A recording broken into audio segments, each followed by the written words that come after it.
this world? What have they done to us? What did they do to us? But I want to do a segment called Prestitudes because that's what Rob calls them. So I've got this. This guy is a fucking prestitute. I shouldn't have said that. Well, I'll give it away anyway. But what do you guys think of this? You probably would have seen it in the news, possibly. Oh, this cocksucker. Yeah.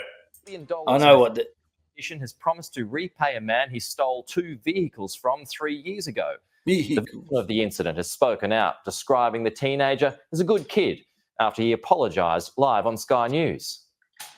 It was the catch of a lifetime, $1 million fish that has teenager Keegan Payne set for a bright future. But it's also raised some questions about his past. Today there is a claim online that you stole a Polaris Ranger and a Polaris Quad that you and your friends stole and damaged from a business a few years back. First of all, is that true? Yes. The 19-year-old was forced to confront the 2021 incident during an interview with Sky News host Pete Stefanovic. So is there anything that you'd like to say to that business if they're watching this morning? Bob Kavanagh, I finally done it. I'm richer, sorry about your buggy, and wish I could pay you back. Now Keegan is promising to make good. Yeah, I'm very sorry. Sorry for you and your wife and your business. Straight after the interview, the victim of the incident received a call from Keegan's father. He said, Keegan was talking with me last night and he said, I want to repay Bob.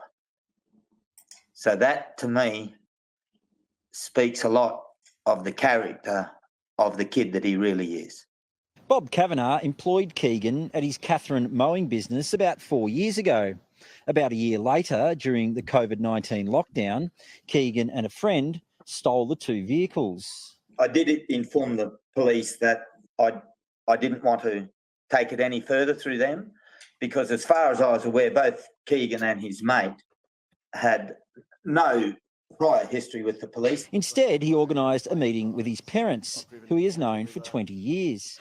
So their parents came out and we sat down under a tree at my place and we just spoke about what they had done, the impact it would have on my business. Because, it was just making them aware and they were pretty upset. Despite the incident, Bob says he was thrilled to learn Keegan had landed the $1 million fish. I just wish him success and good on him. If that gives him a boost to get his first home, whatever, hey, how good's that?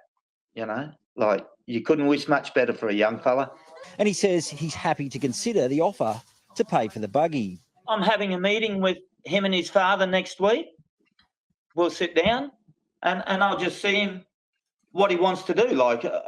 I did suffer a significant financial burden and we'll talk about what he wants to do. Many Northern Territory towns, including Catherine, have been experiencing rising rates of youth crime.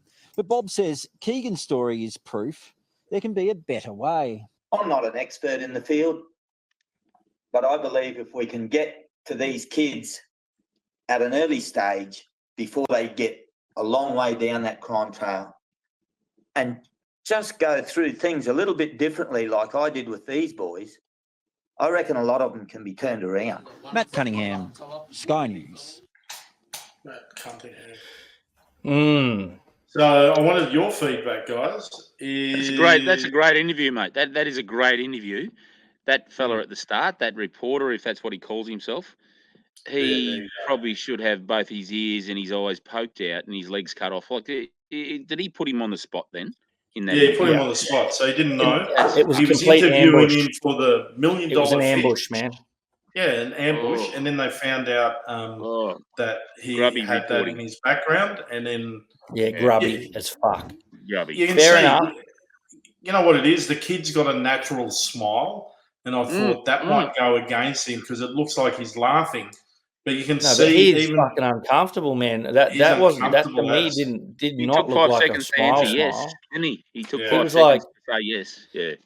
His heart exploded in his chest, man, and he was like, "Fuck." Now, here's the thing: it'd be very different if that kid had gone on like a Ram Raid fucking tour of Catherine stealing cars and smashing into shops and being proper.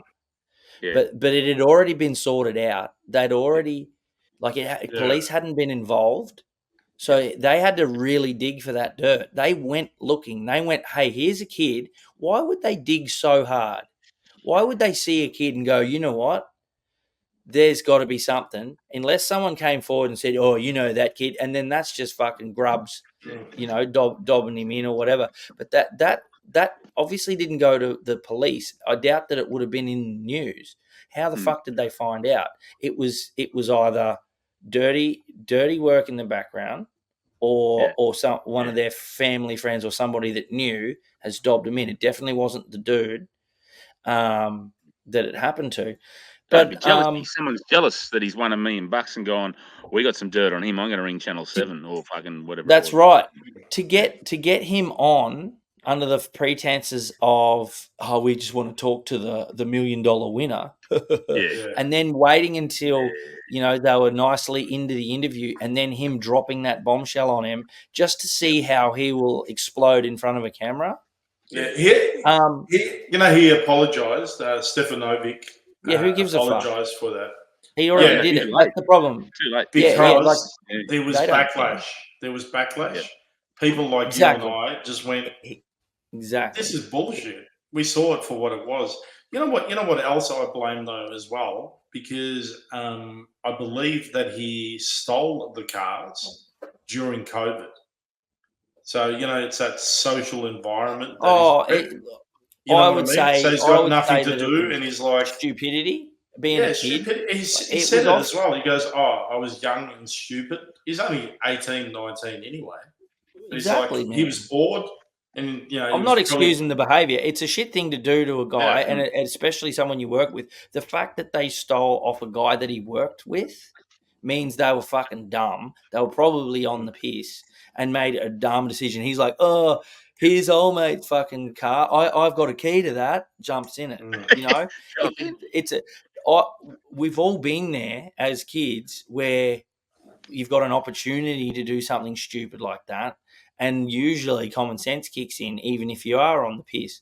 But yeah, anyway, besides the point, there's, he did something wrong, but they'd sorted it out. There was no real need. There was no real need to bring that up in front of the nation. No, of course not.